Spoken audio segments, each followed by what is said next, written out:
उत्तर प्रदेश से एक ऐसी खबर आई है जिसने वाकई पूरे इलाके को दहला दिया है। एक ऐसा मामला जिसने सबको सकते में डाल दिया है। तो हुआ क्या? चलिए इस पूरी कहानी को समझते हैं। सोचिए, एक जिम जहां लोग अपनी सेहत बनाने जाते हैं, वो कैसे बस कुछ ही मिनटों में एक खूनी खेल का मैदान बन गया। जी हाँ, जगह थी बुलंदशहर का खुर्जा शहर, जहां एक बहुत ही बेरहमी से हुए हमले में 3 लोगों की जान चली गई। बताया जा रहा है कि हमलावर सीधे जिम के अंदर घुस गए और फिर गोलियों की आवाज से सब कुछ गूंज उठा। जाहिर है वहां अफरा तफरी मच गई, हर तरफ दहशत का माहौल था। अब सवाल ये उठता है कि ये 3 लोग कौन थे जिनकी जान इस हमले में चली गई। चलिए उनके बारे में जानते हैं। तो सबसे पहला नाम है मनीष सैनी का। उम्र थी महज 30 साल। दूसरे थे आकाश सैनी, सिर्फ 19 साल के। और तीसरे थे अमरदीप सैनी, 32 साल के। 3 जाने जो पलक झपकते ही खत्म हो गईं।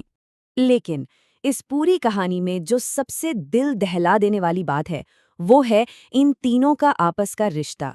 ये कोई रैंडम हमला नहीं था, बल्कि ऐसा लगता है कि एक ही परिवार को टारगेट किया गया था। हाँ, ये तीनों लोग एक ही परिवार से थे। ये बात इस वारदात को और भी ज्यादा दर्दनाक बना देती है। सोचिए, एक ही घर के 3 चिराग एक साथ बुझ गए। और अब इस मामले में एक और बड़ा एंगल सामने आ रहा है। ये तीनों ही लोग स्थानीय बीजेपी सभासद संजय सैनी के रिश्तेदार थे। मनीष उनके छोटे भाई, आकाश भतीजे और अमरदीप चचेरे भाई थे। अब इस कनेक्शन से केस और भी पेचीदा हो गया है। तो इतना सब कुछ होने के बाद पुलिस क्या कर रही है? चलिए अब जरा इन्वेस्टिगेशन पर नजर डालते हैं। हमला करने के बाद आरोपी वहां से फरार हो गए और अब पुलिस ने उन्हें पकड़ने के लिए एक बहुत बड़ा सर्च ऑपरेशन शुरू कर दिया है। पूरे इलाके में माहौल काफी तनावपूर्ण है, इसलिए भारी पुलिस फोर्स लगाई गई है ताकि हालात काबू में रहें। पुलिस की पहली कोशिश यही है कि शांति बनी रहे और साथ ही हमलावरों को पकड़ने के लिए लगातार छापेमारी चल रही है। तो अब आते हैं उस सबसे बड़े सवाल पर जो सबके मन में है। आखिर इन हत्याओं के पीछे की वजह क्या थी? देखिए, अभी तक तो ये एक मिस्ट्री ही है। कयास लगाए जा रहे हैं कि शायद कोई पुरानी दुश्मनी हो या कोई और विवाद, लेकिन फिलहाल कुछ भी कहना मुश्किल है।